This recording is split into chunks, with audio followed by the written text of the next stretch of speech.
Good morning, students. We had completed chapter 11 Snow and Chocolates.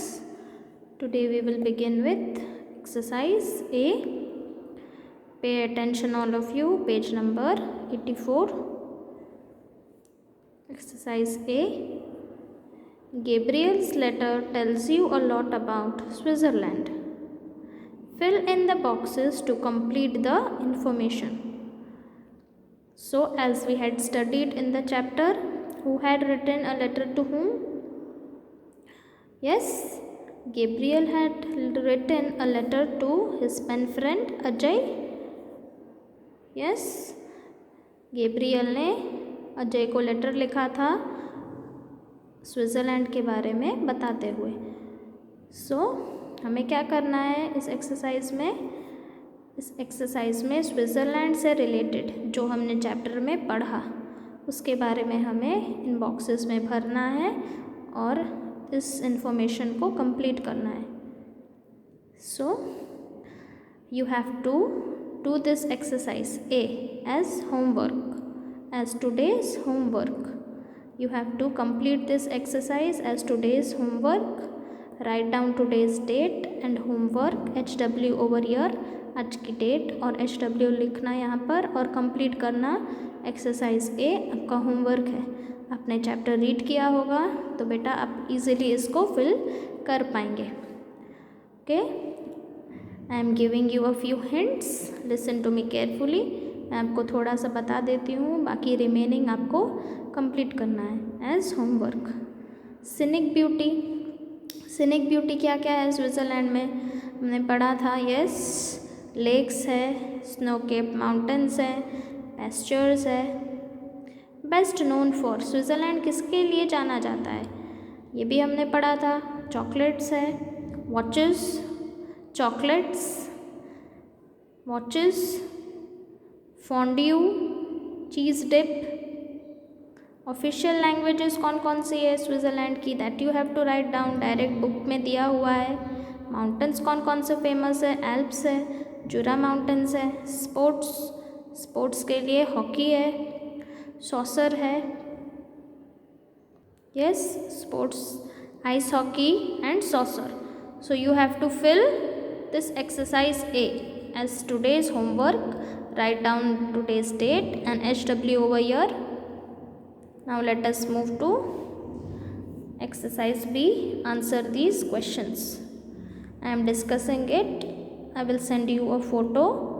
Write down in your notebook. मैं आपको photo भेजूँगी group में. आपको क्या करना है, हेडिंग देनी है, पहला क्वेश्चन लिखना है और आंसर उतारना है फ़ोटो से. Exercise B. Answer these questions. First question. What are the people of Switzerland called? Switzerland के लोगों को हम क्या कहते हैं? The people of Switzerland are called Swiss people. Easy है. Second. What are the languages of Switzerland? ये भी आपके बुक में डायरेक्ट दिया है. The languages of Switzerland are German, Italian, French, Romansh. Okay. Third one. What are the resort towns of Switzerland known for? The resort towns of Switzerland are known for its activities in summer like swimming, boating, hiking. और winter में क्या क्या famous है यहाँ पर? Winter में they come to sky and skate. So the resort towns of Stad and Interlaken of Switzerland are famous for these activities जो मैंने आंसर में लिखा है. Write down. Fourth one. The marvelous resort towns of Stad and Interlaken are known for skiing. What is a resort town? इसका भी direct answer बेटा आपकी text book में ही है, मीनिंग में. A resort town is a town people go to for holidays. Fifth question. Pay attention, all of you. Page 84. Why do most Swiss people live in the Plateau region and not on the mountains? ये भी मैंने आपको पढ़ाया था. Yes. Most Swiss people live in the Plateau region and not on the mountains because of much ice and snow on the mountain slopes. Now come to page number 85. C. Think and answer. Switzerland is considered to be among the most beautiful countries. Why? First question. Switzerland is considered to be among the most beautiful countries because people from all over the world come to visit and see its snow-capped mountain ranges, blue lakes, green pastures, tall trees covering the mountain slopes. तो Switzerland इसके लिए बहुत ही ज़्यादा सुंदर countries में माना जाता है. Second question, why does Switzerland have so many tunnels? Switzerland में बहुत सारे टनल्स यानी कि सुरंग क्यों है? Switzerland has so many tunnels to help people travel within the country, ताकि वो कंट्री के अंदर ट्रैवल कर सके. Third question, if you could bring back a gift from Switzerland for a friend, what would it be? तो यहाँ पर मैंने जो आंसर लिखा है वो भी आप लिख सकते हो, और अगर आपकी जो भी मर्ज़ी है, अगर आप स्विट्ज़रलैंड गए और कोई भी गिफ्ट आपको लाना है आपके फ्रेंड के लिए, तो वो क्या है वो आपको बताना है, अपना व्यू. कैसे लिखोगे आप? I would bring back a beautiful watch as a gift from Switzerland for my friend. अगर आपको वॉच लाना है तो आप वॉच लिख सकते हो, या जो भी गिफ्ट आपको लानी है वो आप बता सकते हो इस आंसर में. So all of you write down the question and answers, exercise B and C. I will send you a photo, write it down. मैं आपको फ़ोटो भेजूँगी ग्रुप में, वहाँ से उतार लेना. पहले क्वेश्चन लिखना और उसके नीचे उसका answer. And don't forget to fill the chapter in your index page. Index में आगे चैप्टर का नाम लिख लेना और डेट दे देना. इंडेक्स सबको कंप्लीट रखनी है.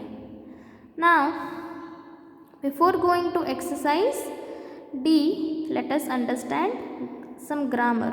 Homographs. Pay attention all of you. Page number 85. Now see all of you in your textbook carefully. Pay attention. Bern is the capital of Switzerland. City in which the government meets. Capital एक city है जहाँ पर the government meets. एक जगह का नाम है. Switzerland का कैपिटल क्या है? Burn. Right your name in capital letters. Letters used at the beginning of a sentence और नेम. तो अपना नाम कैपिटल लेटर में लिखो. कैपिटल यानी क्या? बिग लेटर जो हम सेंटेंस के पहले यूज़ करते हैं. पहले वर्ड के पहला लेटर क्या होता है? कैपिटल में होता है. या किसी का नेम लिखना होता है तो फर्स्ट लेटर कैपिटल होता है. जैसे कि राम. राम में आर कैपिटल है, R then small A small M. तो हम जब भी किसी का नाम लिखते हैं या सेंटेंस शुरू करते हैं तो फर्स्ट लेटर कैपिटल होता है, यानी कि बड़ा होता है. Now see, most Swiss people live in the plateau region of the country. They have their home in certain place. तो मोस्ट स्विस पीपल कहाँ रहते हैं? Where do they live? Plateau region में रहते हैं, जगह जहाँ पर उनका घर है. I saw the match live on TV yesterday. Live यानी क्या? जो हम लाइव देखते हैं, जो उसी टाइम में उसी दिन हो रहा होता है. लाइव ब्रॉडकास्ट, रिकॉर्डेड और seen while it is happening. जो हमें लाइव दिखाया जाता है या तो रिकॉर्डेड होता है या तो हम उसी वक्त उसे देखते हैं. नाउ सी, हमें आज क्या समझना है? Homographs. The words in colour are homographs. तो यहाँ पर जो कलर वाले वर्ड्स हैं, capital, capital, live, life, the words in colour are homographs. क्या कहते हैं इसे? होमोग्राफ्स. इंग्लिश में क्या कहते हैं? Homographs. You have to remember homographs. They have the same spelling but different meanings. They have the same spellings but different meanings and may be pronounced differently. अब देखो यहाँ पर ये समझना है कि इनके जो स्पेलिंग है वो भले ही सेम हो, यहाँ पर देखो, लेकिन इनका जो मीनिंग है, जो मतलब निकल रहा है वो अलग है और इनका बोलने का तरीका भी अलग है. जैसे कि लिव और लाइफ. लिव और लाइफ दोनों की स्पेलिंग तो एक ही है, LIVE, लेकिन मीनिंग अलग है. और हम इसे बोलते भी अलग तरीके से, प्रोनाउंस भी हम अलग तरीके से करते हैं। Live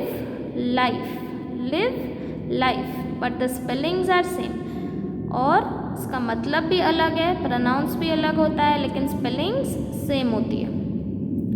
what are these type of words called in English? Homographs. क्या कहते हैं? Homographs. So today's homework is exercise A, page number 84. Write down in your textbook and read what are homographs. Homographs आपने समझ लिया होगा, आपको एक बार अच्छे से रीड करना है, so that if you have any doubts you can ask me in the next class. In the next class we will begin exercise D. We will continue from exercise D. All of you complete your homework and read what are homographs. Page number 85.